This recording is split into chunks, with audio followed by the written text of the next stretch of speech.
기쁨의 추구, 빌립보 교회를 위한 편지. 포기할 수 없는 기쁨. 빌립보서 2장 12절부터 18절 말씀입니다. 그러므로 나의 사랑하는 자들아, 너희가 나 있을 때뿐 아니라 더욱 지금 나 없을 때에도 항상 복종하여 두렵고 떨림으로 너희 구원을 이루라. 너희 안에서 행하시는 이는 하나님이시니 자기의 기쁘신 뜻을 위하여 너희에게 소원을 두고 행하게 하시나니 모든 일을 원망과 시비가 없이 하라. 이는 너희가 흠이 없고 순전하여 어그러지고 거스르는 세대 가운데서 하나님의 흠 없는 자녀로 세상에서 그들 가운데 빛들로 나타내며 생명의 말씀을 밝혀 나의 다름질이 헛되지 아니하고 수고도 헛되지 아니하므로 그리스도의 날에 내가 자랑할 것이 있게 하려 함이라. 만일 너희 믿음의 제물과 섬김 위에 내가 나를 전제로 드릴지라도 나는 기뻐하고 너희 무리와 함께 기뻐하리니 이와 같이 너희도 기뻐하고 나와 함께 기뻐하라. 여러분, 빌립보서에서 말하는 그 기쁨이 무엇일까요? 기쁨이 어떠한 단어랑 가장 가까운 의미가 될까요?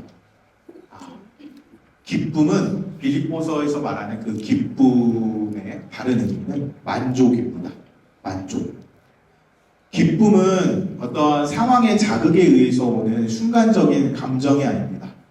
빌립보서에서 말하는 기쁨은 만족감입니다. 만족. 성경적인 기쁨은 바로 하나님의 주권을 받아들임으로 또한 하나님을 의지함으로 오는 그러한 만족입니다. 그것은 마치 젖된 아기가 엄마 품에 쏙 들어가서 그 만족감으로 안겨있는 상태와 같은 것입니다. 이러한 그 아이의 모습이 젖을 땐 아이의 모습이 바로 이 빌립보서가 말하는 기쁨의 의미입니다. 기쁨은 만족이죠. 하나님, 당신 한 분만으로 충분합니다. 예수님, 당신 한 분만으로 만족합니다. 그 예수님을 생각하면 만족감이 넘치는 것이 바로 빌립보서가 말하는 기쁨입니다. 시편 131편 2절에 바로 이렇게 이 기쁨, 이 만족을 이야기하고 있습니다. 제가 세 번역으로 읽어드리겠습니다. 오히려 내 마음은 고요하고 평온합니다. 젖된 아이가 어머니 품에 안겨있듯이 내 영혼도 젖된 아이와 같습니다. 시편 기자가 말하는 것처럼 내 마음이 고요하고 평온합니다. 이 말을 바꾸면 내 마음이 참 기쁩니다. 젖된 아이가 어머니 품에 안겨있듯이 내 영혼도 젖된 아이와 같이 참 기쁩니다. 라고 바꾸어 번역할 수 있을 것입니다. 그러니까 만족이 바로 기쁨입니다. 우리가 생각하는 그러한 세상의 어떤 대학의 축제에서 막 한 댄스 가수가 나와서 막 춤을 추면서 막 열광적으로 기뻐하는 그런 기쁨의 모습과는 조금 대조적이죠. 물론 그러한 기쁨도 부분적으로 기쁨의 일종일 수는 있지만 빌립보서가 말하는, 성경이 말하는 그 계속되는 기쁨은, 그 근원적인 기쁨은 이 만족감과 같습니다. 제가 이 존 파이퍼 목사님이 그 운영하는 Desiring God이라는 그 웹사이트에서 이 데이비드 매티스라는 그 목사님이 쓴 글을 읽었습니다. 이 빌립보서 설교를 준비하면서. 근데 이 아티클 타이틀이 The Thickest Joy on Earth, 그러니까 가장 thickest, 가장 단단한 그 기쁨, 지상에서 그러한, 왜 이 빌립보서가, 우리가 왜 빌립보서를 사랑하는지에 대해서 이 데이비드 목사님이 말한 그 문구가 있는데요. 이렇게 적혀 있습니다. Imprisoned, he overflows with joy. Why? Not just because he had a buoyant personality, but because Jesus is Lord. The gospel is true. 그러니까 감옥에 갇혀있는 바울은 기쁨이 넘쳐 흐릅니다. 왜 그럴까요? 그가 단지 자신감 있고 활기 넘치는 성격을 가졌기 때문이 아닙니다. 예수님이 주님이시기 때문입니다. 복음은 참됩니다. 그러니까 감옥에 갇혀 있는 그 바울이 죽음 앞에 놓여 있었던 바울이 기쁨으로 넘쳐 흘렀던 그 이유는 어떤 긍정적인 성격을 가지고 있는 바울의 그 성격 때문이 아니었던 것이죠. 그것은 바로 예수님을 주님으로 믿었기 때문입니다. 예수님이 주님이시라는 그 복음의 기초에서 바울은 기뻐할 수 있었다는 것이죠. 그러니까 빌립보 교회에게 바울이 편지를 쓰면서 이 기쁨을 추구하라고 말하는 것은 바로 이 기쁨, 예수 그리스도가 주님이시라는 그 복음에 기초한 그 기쁨을 말하고 있는 것입니다. 죽음 앞에 놓여진 바울은 바로 이 기쁨 때문에, 예수님이 주님이시라는 그 기쁨 때문에 바울은 만족할 수 있었고, 그 사실을 생각하면 생각할수록 계속해서 기쁨이 넘쳐 흘렀던 것입니다. 그래서 오늘 본문 마지막, 우리가 이따가도 좀 더 깊이 있게 살펴볼 것이지만 17, 18절에서 바울은 이렇게 말을 합니다. 만일 너희 믿음의 재물과 섬김 위에 내가 나를 전제로 드릴지라도 나는 기뻐하고 너희 무리와 함께 기뻐하리니 이와 같이 너희도 기뻐하고 나와 함께 기뻐하라 라고 말을 하고 있는 것입니다. 죽음 앞에 놓여져 있는 바울이 기쁨을 포기할 수 없었던 것이죠.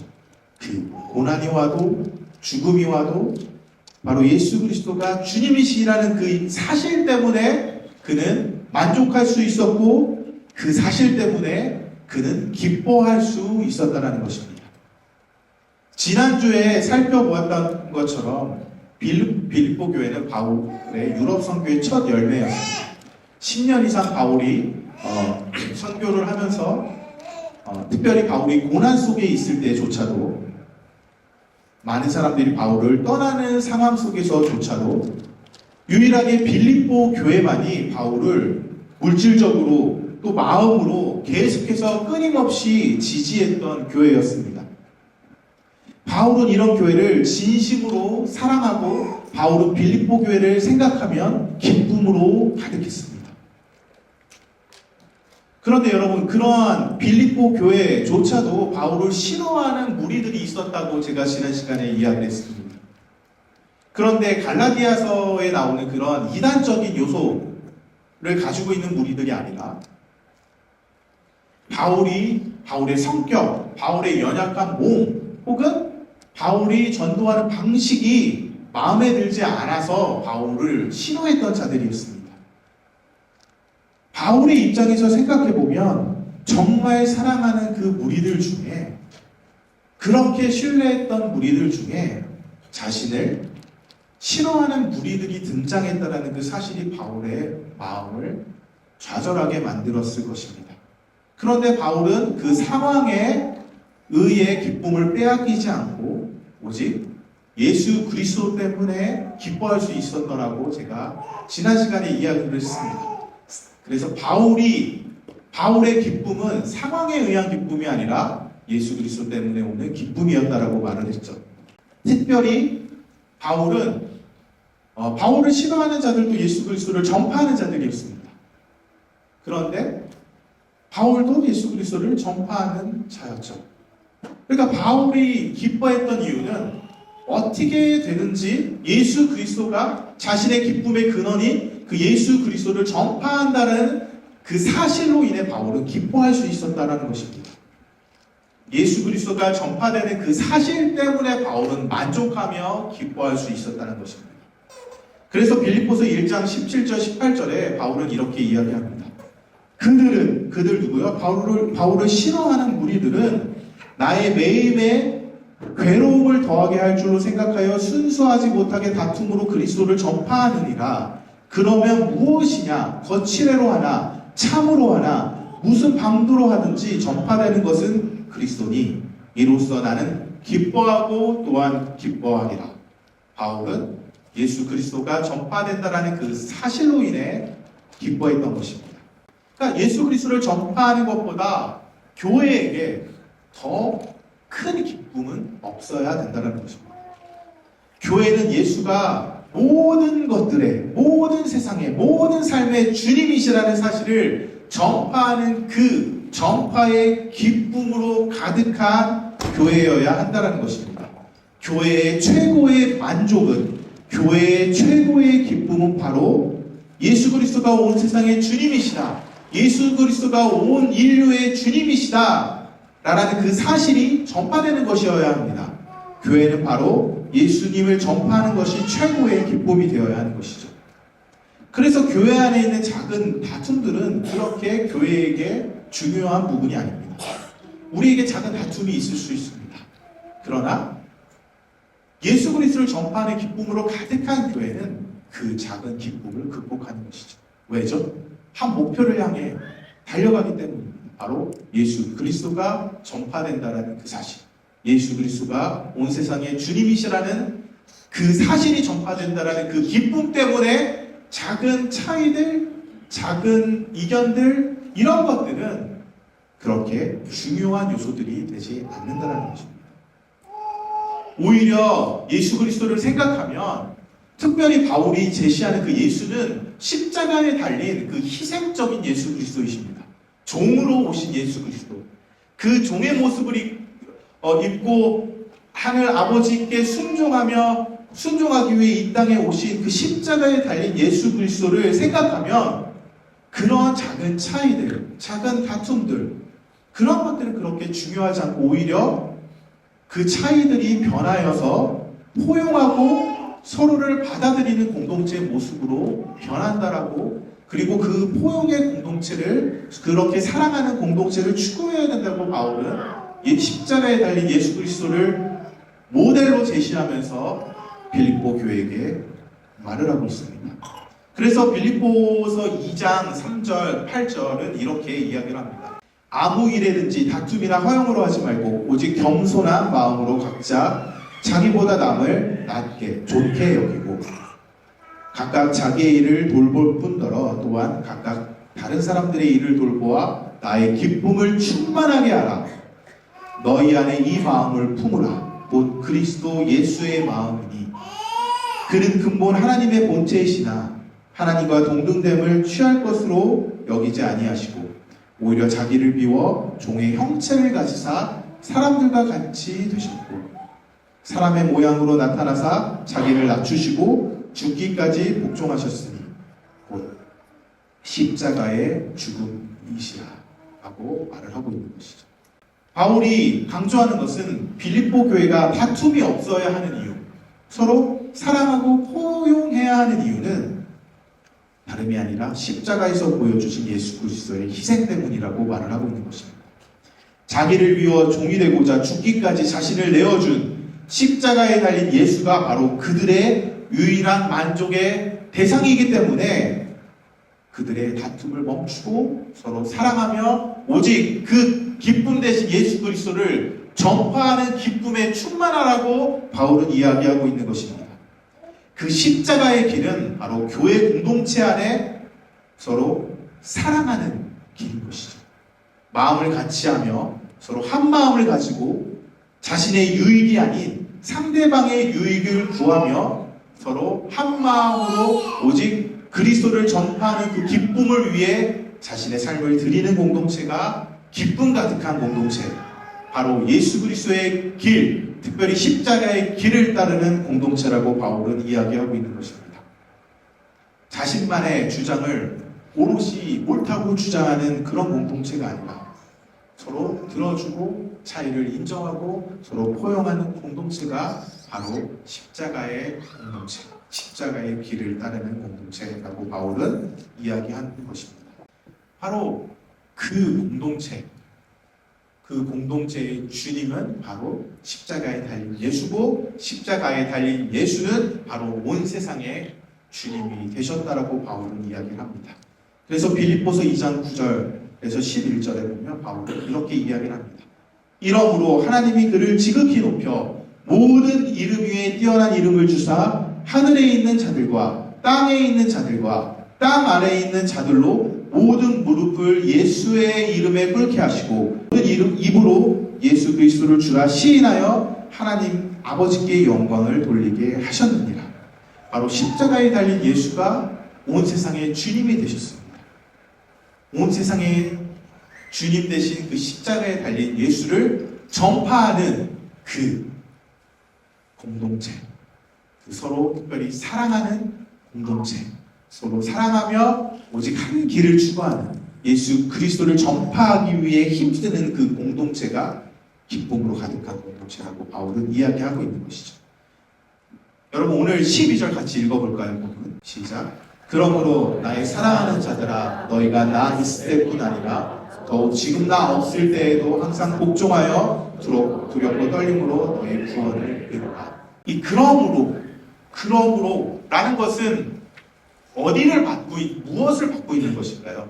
그럼 한마디로 위에 나온 1장과 2장 초반에 나와 있는 그 이야기를 마친 후에 바울은 그러므로 라고 지금 12절을 이야기하고 있는 것입니다. 그러니까 예수 그리스도, 십자가에 달린 예수 그리스도, 희생적인 그 예수 그리스도를 본받아서 너희는 사랑을 추구해라. 그 사랑을 이루어내라. 그 사랑의 거룩을 추구해라 라고 이야기를 하고 있는 것이죠. 그러므로 나 있을 때나 바울이 과거에 있었죠. 그리고 없을 때 지금 없죠. 항상 복종하고 두렵고 떨림으로 중요합니다. 여기 너희 구원을 이루라. 여기서 말하는 구원은 무엇일까요? 소위 우리가 말하는 미래에 천국에 가게 될 그 개인적인 구원을 말하는 것일까요? 그런 것은 아니죠. 문맥상으로 보면 여기서 말하는 구원이라는 그 개념은 서로 사랑하라라는 이야기, 서로 사랑함으로 거룩을 추구하라라는 개념이죠. 바울 서신에 보면 바울이 구원의 개념을 과거, 현재, 미래의 총체적인 개념으로 이야기를 합니다. 구원은 과거에 예수 그리스도를 믿을 때 발생했습니다. 그리고 구원은 현재 나타나고 있는 중이죠. 그리고 예수께서 다시 오시고 우리가 영원한 하나님의 나라에서 몸의 부활을 입고 영원히 예수 그리스도와 함께 거할 그 구원의 완성, 바로 과거, 현재, 미래 모든 것들을 총체적으로 바울은 이야기를 합니다. 특별히 구원에 대해서 바울이 이야기를 할 때 바로 하나님의 자녀가 되었다라는 그 개념을 잘 묘사를 합니다. 특별히 하나님의 거룩한 자녀가 된다. 이 거룩한 자녀로서의 구원, 거룩한 자녀가 되었고 되고 있는 중이고 될 것이라는 그런 개념으로 바울은 이야기를 합니다. 그래서 15절에 보면 바울은 이렇게 이야기를 합니다. 이는 너희가 흠없고 순전하여 어그러지고 거스르는 세대 가운데 하나님의 흠없는 자녀로 세상에서 그들 가운데 빛들로 나타내며 여기서 하나님의 흠없는 자녀가 된 것에 대해서 바울은 이야기를 하는 것이죠. 그러니까 이걸 조금 더 패러프레이징하면 하나님의 거룩한 자녀로 묘사를 할 수 있는 것이죠. 그러니까 구원은 하나님의 거룩한 자녀가 되는 것입니다. 제가 늘 강조하듯이 거룩은 관계적인 것이라고 이야기를 했습니다. 거룩은 단지 도덕적인 깨끗함을만을 말하는 것이 아니죠. 거룩의 근원적인 의미는 하나님과의 관계가 회복되는 것, 하나님과의 사랑의 관계를 누리는 것, 그리고 그 결과 이웃과 우리 사랑과 특별히 공동체 안에 하나님의 서로 사랑하는 그 관계를 누리는 것이 바로 거룩됨이라고 이야기를 했습니다. 그러니까 거룩은 관계적인 의미인 것이죠. 그러니까 하나님의 거룩한 자녀가 된다라는 것은 구원받은 자녀로서 그 거룩함이 과거, 현재, 미래에 나타난다라는 것입니다. 그러니까 관계적 거룩이 바로 하나님의 자녀들에게 옷 입혀졌고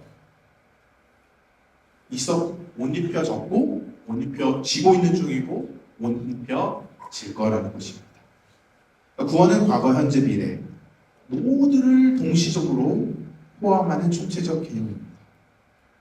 우리는 오직 하나님의 은혜로 우리가 믿을 때 그리스도 안에서 이미 거룩해졌고 현재 거룩해지는 과정에 있으며 미래에 몸이 부활되어서 거룩해질 것입니다.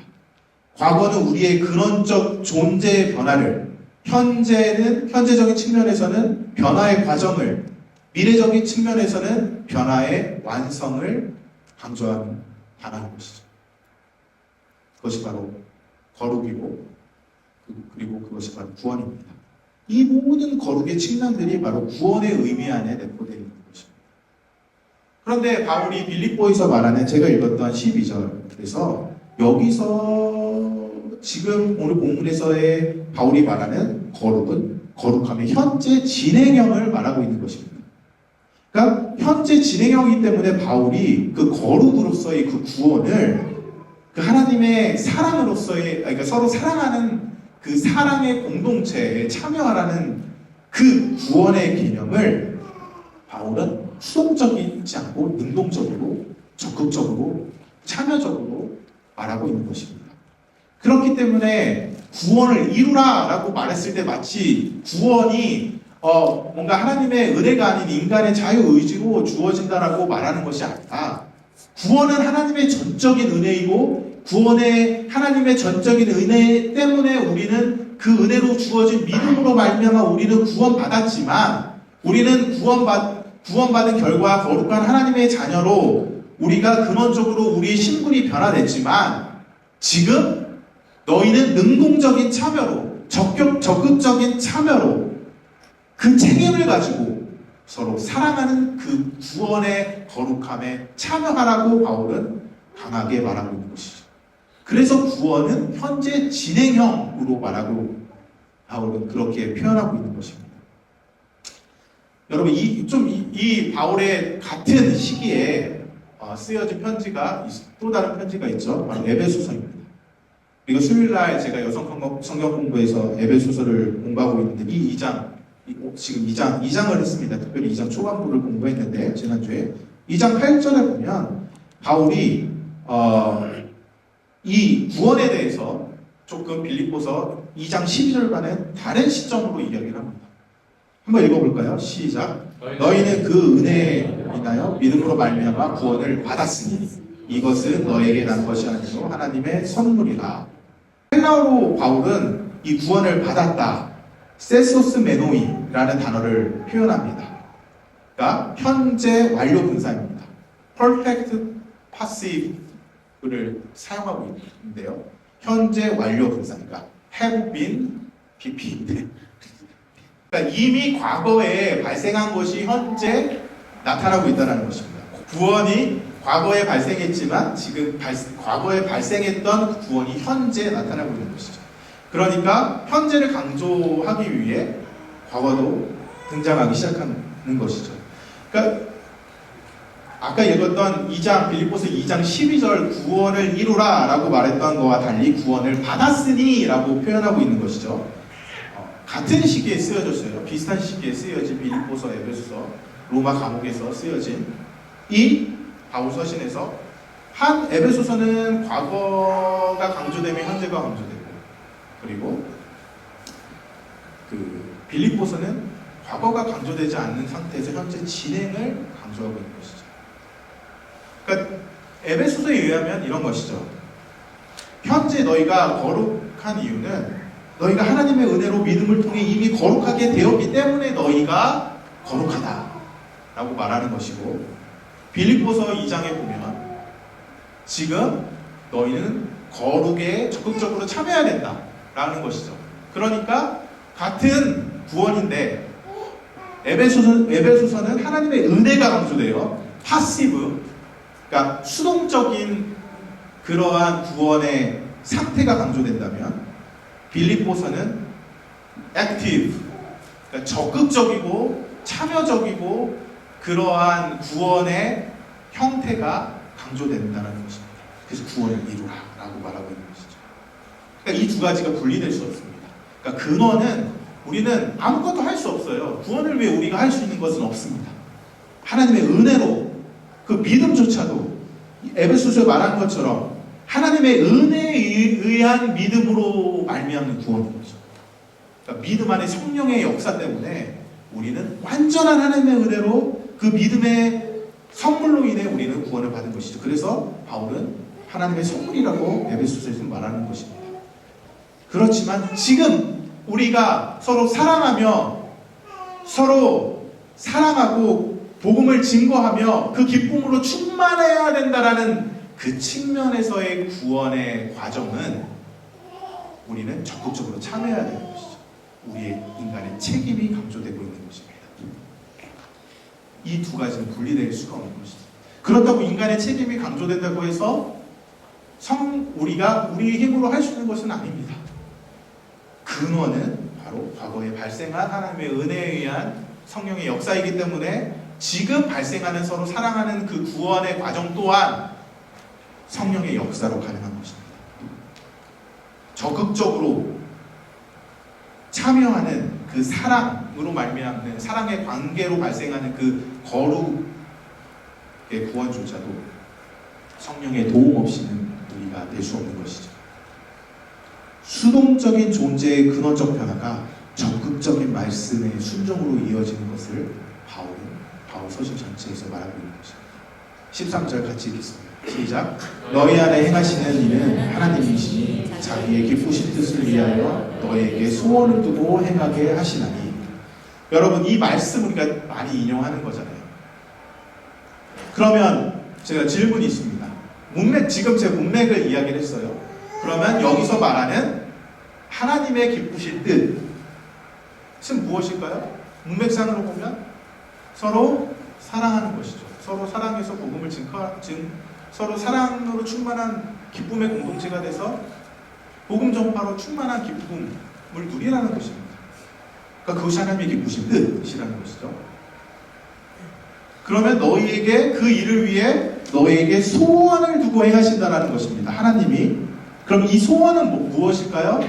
서로 사랑하고자 하는, 차이를 극복하고자 하는, 그래서 복음을 전파하고자 하는 그 소원을 두고 하나님께서 행하신다는 것이죠.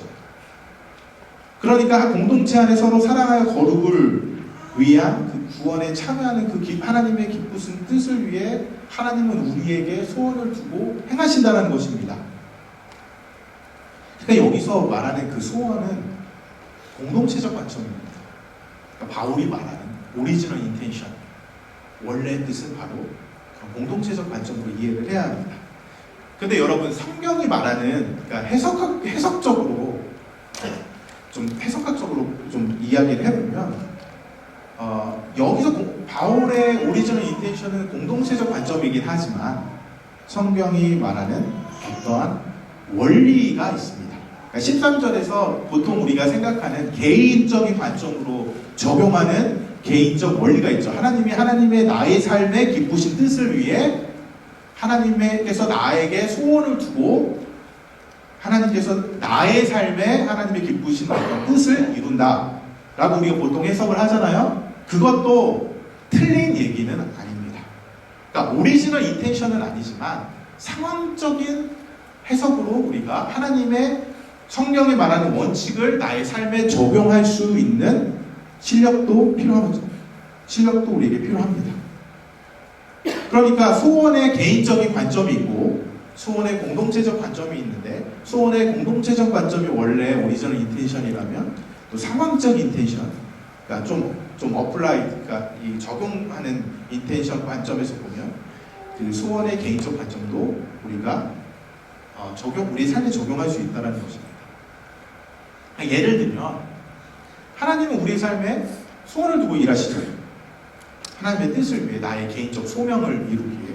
예를 들면 제가 저의 간증을 하면, 저는 20대 초에 이상하게 다 미국, 저희 시대는 저희 한국에서 저희 20대 초반을 보냈을 때 미국에서 그 신학 공부를 하고자 하는 사람들이 거의 대다수였습니다. 그러니까 유학을 원하는 사람 중에. 그런데 저는 어떤 계기로 이상하게 영국에서 복음주의 신학을 공부하고 싶은 소원이 생겼습니다.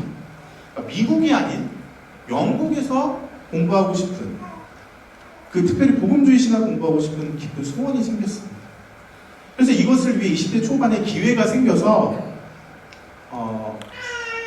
비자를 준비하고 이제 신청을 했는데 비자가 리젝션이 2번이나 됐습니다. 비자가 거절됐어요. 그래서 한 번 거절되고 또 다음에 했는데 또 거절됐어요. 2년, 그러니까 2번에 걸쳐서. 그래서 하나님 뜻이 아닌가 보다. 그래서 하나님 뜻이 아닌가 보다 내려놨습니다. 그런데 이상하게 하나님이 저에게 그 소원을 계속 주시는 거예요. 여전히 포기를 해야 되는데도 불구하고.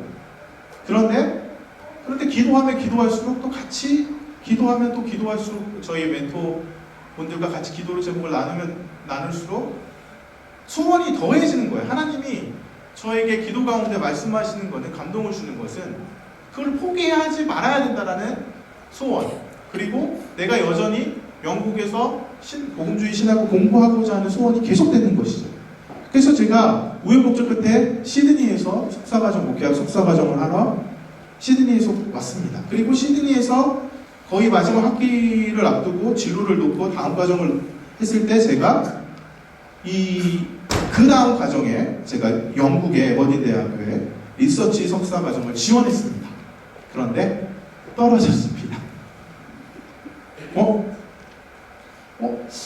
여전히 하나님께서 이 소원을 주셨는데 또 안 되는 거예요. 영국에 가는 것이 안 돼. 막히는 거죠. 그래서 하나님께서 뉴질랜드를 여셔서 뉴질랜드에 가서 그 과정을, 리서치 석사 과정을 마쳤습니다. 그리고 그 끝에 하나님께서 오히려 영국의 에버딘 대학교에 아시는 것처럼 제가 박사 과정에 지원을 했고 합격을 해서 잘 졸업하고 제가 여기 왔습니다. 그 나이가 40대 초반이었습니다. 20년 동안 하나님께서 처음 20대 초반에 마음을 주시고 40대 초반에 그 소원을 이루어내셨습니다. 근데 20년 동안 계속 지속됐어요. 딱 하나. 영국에서 복음주의 신학을 공부해야겠다. 그래서 제가 40대 초반에 영국에서 복음주의 아주 좋은 교수님을 만나서 잘 마칠 수가 있었습니다. 공부하면서. 그러니까 돌이켜보면 하나님께서 한 개인의 그 소명을 이루시기 위해, 기쁘신 뜻을 성취하기 위해 각 개인의 마음에 소원을 두시고 무언가를 하고자 하는 지속적인 의지를 주셔서 그것들을 이루어내시는 분이 하나님이시라는 것을 우리는 알고 있죠. 그리고 그 말씀의 근거, 그 원리가 바로 오늘 읽었던 바로 이 본문, 이 구절인 것이죠. 13절, 2장 13절. 그런데 여러분, 상황적인 으로 우리가 개인의 상황에 적용할 수는 있지만 바울의 오리지널 인텐션은 공동체적 관점이었습니다. 그럼에도 불구하고 본문 13절에서 바울이 이야기하는 이 소원은 바로 십자가에 달린 예수를 따라 서로 사랑하며 사랑에 충만한 공동체로서 그 기쁨의 복음을, 그 기쁨의 예수를 증거하라는 그 소원, 증거하고자 하는, 서로 사랑하고 증거하고자 하는 그 사랑과 증거의 소원인 것이죠. 서로 사랑하게 함으로써 그 기쁨이 흘러넘쳐서 예수가 주님이라는 사실을 세상에 전파하라는 그 소원인 것입니다. 그러니까 바울의 의도는 사실 개인 차원이 아니라 공동체적 차원에서 소원을 말하고 있는 것입니다. 그 일을 위해 바울은 14, 15절에서 이렇게 이야기합니다. 같이 읽겠습니다. 시작. 원망과 시비가 없이 하라. 이는 너희가 흠이 없고 순전하여 어그러지고 거스른 세대 가운데서 하나님의 흠없는 자녀로 세상에서 그들 가운데 빛들로 나타나며, 이 일을 위해, 서로 사랑하는 일을 위해, 서로 사랑으로 충만한 그 공동체로서 복음을 증거하기 위해 모든 일에 원망과 시비가 없이 하라는 것입니다. 이 원망은 무엇일까요? 헬러로 이런 거예요. 중얼거리는 거예요. 중얼. 그러니까 중얼거리면서 죄송합니다. 중얼거리면서 투덜거리면서 하지 말라는 것입니다. 마치 저는 이런 거예요. 투덜이 스머프가 있잖아요. 그러니까 투덜이 스머프처럼 교회 공동체 안에 존재하지 말라는 것입니다. 뭐만 하면 투덜대고 중얼 투덜 이렇게 하지 말라는 것입니다. 혼자 막 투덜 중얼 이렇게 하지 말라는 것이에요. 이게 원망이에요. 시비는 뭘까요? 그러니까 논쟁하지 말라는 거예요. 그러니까 논쟁하지 말라. 서로 차이를 인정하고 받아주라는 것입니다. 쓸데없는 논쟁을 피하라는 것이죠. 그러니까 투덜대지 말고 논쟁하지 말며 서로 사랑하라. 그러니까 원망과 시비, 투덜댐과 논쟁의 반대말은 사랑, 사실 기쁨인 것이죠. 그러니까 원망과 시비 없이 서로 사랑하는 것이 거룩함을 추구하는 그런 구원의 과정이라고 바울은 말하고 있는 것입니다. 그래서 15절에 너희는 흠이 없고 순전하여 어그러지고 거스른 세대 가운데, 악이 가득한 세대 가운데 하나님의 흠없는 자녀로서, 하나님의 거룩한 자녀로서 이 세상 가운데 서로 사랑함으로, 복음을 증거함으로 그 빛을 증거하라, 예수 그리스도를 증거하라는 것입니다. 착한 행실로 서로 사랑하는 그 기쁨, 그러니까 서로 사랑할 때 기쁨이 가득하잖아요. 그 기쁨이 흘러 넘쳐서 야, 너희는 어떻게 그렇게 기뻐할 수 있니? 나도 그 기쁨에 참여하고 싶다라는 마음을 갖게 만들라는 것이죠. 그럴 때 그 기쁨의 근원이신 예수 그리스도를 증거하라는 것입니다. 그것이 바로 이 약한 세상 가운데 교회의 사명인 것이죠. 16절, 17, 18절 마지막에 바울은 이렇게 이야기합니다. 같이 읽겠습니다.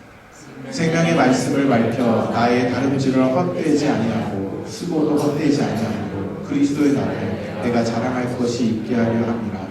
만일 너희 믿음의 창조가 섬기기에 내가 나를 전제로 드릴지라도 나는 기뻐하고 너희 무리와 함께 기뻐하리니 이와 같이 너희도 기뻐하고 나와 함께 기뻐하라.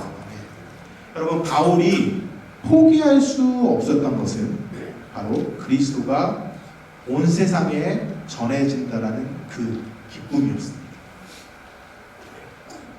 감옥에 갇혀있는 상황 속에 죽음이 바로 앞에 놓여있는 현실 가운데 바울은 그 기쁨을 생각하면 그 주체할 수 없는 만족이 있었던 것이죠. 특별히 그 수고의 마지막에 영원히 누릴 그 천국 안에서의 기쁨을 생각하면 바울은 현재 고난, 심지어 죽음이라는 상황조차도 바울에게는 아무것도 아니었던 것입니다. 그가 매맞고 감옥에 갇히고 심지어 죽게 된다는 그 사실조차도 예수 그리스도가 온 세상에 영원한 주님이 된다는 것을 전파되며 그것을 자신이 영원히 누리게 될 것이라는 것을 특별히 공동체와 함께 그 복음을 받은 자들과 함께 누리게 될 것이라는 그 사실을 생각하면 정말 만족하며 주체할 수 없는 기쁨이 계속해서 일어난다는 것이 일어나고 있다라고 바울은 이야기하고 있는 것이죠. 여러분, 바로 이 기쁨은 세상이 줄 수 있는 것이 아닙니다. 세상이 줄 수 없는 기쁨이 바로 천국 소망의 기쁨인 것이죠. 특별히 복음이 전파되고 복음이 전파되어 복음을 받는 그들과 함께 온 민족이 예수 그리스도를 예배하고 그리스도와 함께 거하며 영원히 몸의 부활에서 영원히 예배의 감격과 주님을 기뻐하는 그 기쁨의 예배를 영원히 누리며 천국 안에 거하게 된다는 그 기쁨은 세상이 줄 수 없는 것입니다. 바울은 그것을 생각할수록 기뻤던 것입니다. 제가 설교를 준비하면서 저는 설교를 준비할 때 많이 제 주변 물가를 걷습니다. 대부분 물가에서 걷다가 설교가 정리되는 경우가 많습니다. 그런데 변함없이 이번 주도 설교 준비하면서 걸으면서 기도하고 묵상하는 가운데 이런 생각이 들었습니다. 이 세상에서 가장 행복한 사람이 누굴까? 이 세상에서 가장 기쁜 사람이 누굴까? 가장 성공한 사람이 누굴까? 그런데 오늘 본문 이 마지막 구절이 생각나면서 그래, 죽음을 기쁨으로 받아들일 수 있는 사람이 이 세상에서 가장 행복한 사람이다 라는 생각을 했습니다. 그러니까 인간은 다 제한적이잖아요. 자기에게 주어진 상황, 특별히 죽음이 있죠. 그런데 인간 안에 있는 이 제안을 그냥 저항으로 받아들이는 것이 아니라 기쁨으로 감사로 온전히 받아들일 수 있는 사람이 진짜 행복한 사람이구나 라는 생각을 했습니다. 그러니까 그리스도인으로서 우리는 천국의 소망 때문에 사실은 이 죽음, 나 앞에 우리가 있을 그 죽음을 감사로 기쁨으로 받아들일 수 있는 사람인 것이죠. 그러니까 이 세상에서 가장 성공한 사람은 결국 마지막에 성공한 사람이 가장 성공한 사람입니다. 그러니까 세상은 그 마지막 노년을 위해 자신의 모든 것들을 어떻게 보면 다 투자하면서 살아가죠. 일반인들은. 그렇지만 그리스도인들은 그 이상의 마지막을 보는 것이죠. 죽음과 죽음 이후의 마지막을 보며 현재를 살아가는 사람입니다. 그러니까 미래가 현재로 이렇게 침투하는 것이죠.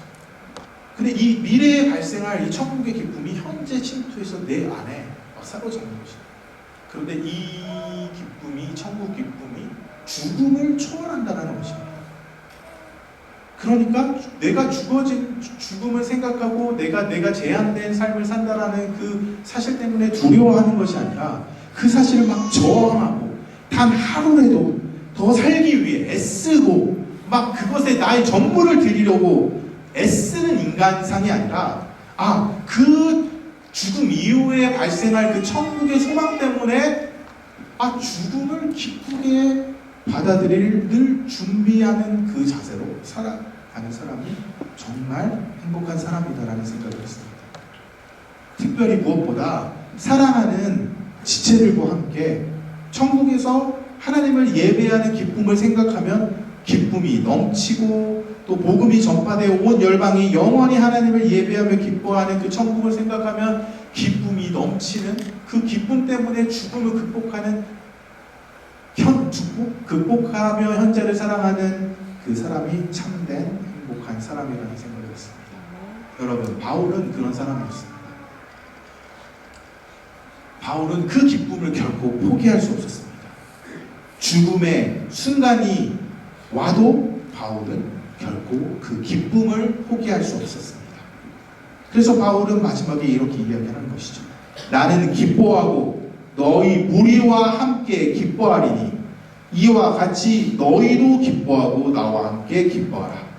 그러니까 기쁨이 막 흘러넘치는 얘기하는데 항상 나와 너와의 관계, 나와 공동체의 관계 안에서 이야기를 하는 것이죠. 나도 기뻐하고 너도 기뻐하고 너 때문에 기뻐하고 나 때문에 기뻐하고 서로 아우러져서 상호작용이 기쁨의 상호작용이 있는 것이 왜냐하면 예수 그리스도께서 우리에게 주실 천국 안에 함께 거할 그 천국 때문에 우리는 교회는 서로 나도 너도 기뻐할 수 있다는 것입니다. 이 기쁨이 흘러넘쳐서 온 세상 안에 예수 그리스도로 인한 기쁨이 충만해지는 것을 생각하면 바울이 기뻤던 것이죠. 성도 여러분, 오늘 본문에서 바울은 언제 죽을지 모르는 상황 속에서 감옥에 갇혀 있었지만 그런 상황은 그 바울에게 예수 그리스도로 인해 만족하는 그 기쁨을 빼앗지 못했습니다. 그런 상황은 예수가 온 세상의 주님이라는 것이 전파되는 것에 관한 그 기쁨을 빼앗지 못했다는 것입니다. 그런 상황은 복음이 전해질 많은 자들과 함께 거할 영원한 천국에 대한 소망이 주는 그 기쁨을, 그 상황은 빼앗지 못했습니다. 특별히 죽음이라는 상황도 그 기쁨을 빼앗지 못했습니다. 바울은 오늘 본문에서 바로 빌립보 교회가 이런 기쁨으로 충만하라고 말하고 있는 것입니다. 십자가에 달린 예수의 길을 따라 서로 사랑하며 기쁨을 넘쳐 흐르게 하라는 것이죠. 여러분, 그리고 그 기쁨을 증거하라는 것입니다. 우리 교회도 그래야 합니다. 우리 안에 예수가 우리의 유일한 주님이시라는 사실을 고백하며 서로 사랑함으로 교회 안에 서로 차이를 인정하고 서로 포용하고 그래서 기쁨이 넘쳐 흘러 그 거룩에 참여하게 되고 또 그 기쁜 소식을 우리 믿지 않는 이웃에게 전해야 한다는 것이죠. 제가 지나면 지날수록 이 캔버라 땅 안에는 특별히 우리 한인들 안에 이 기쁨이 상실된 땅이라는 생각을 가지게 됩니다. 이 캔버라 땅, 특별히 한인들에게 필요한 것은 바로 이 기쁨입니다. 이 기쁨을 회복하고 기쁨을 증거하는 통로가 저희 교회가 되어져야 되는 것이죠. 우리가 하나 되어 마음을 같이 해서 기쁨을 잃어버린 이 갯벌한 땅 안에 유일한 기쁨이신 오직 예수를 전파하는 저희 교회 되기를 소망합니다. 같이 기도하겠습니다. 주님, 감사합니다. 우리의 유일한 기쁨 예수 그리스도를 누리며 우리 안에 있는 서로 있는 작은 차이들을 인정하며 포용하고 서로 사랑하는 그 기쁨의 공동체 될 수 있게 해주십시오. 그 거룩으로서의 구원에 참여하는 저희 될 수 있도록 역사해 주십시오. 그리고 그 기쁨이 넘쳐 어떤 상황 속에서도 증거되어져야만 하는 그 예수 그리스도가, 그 기쁨의 근원이신 예수 그리스도가 우리 갯벌한 땅 안에, 이 기쁨을 잃어버린 이 갯벌한 땅 안에 특별히 우리 한인 사회에 증거될 수 있도록 우리를 사용하여 주십시오. 감사한 예수 그리스도 이름으로 기도합니다. 아멘.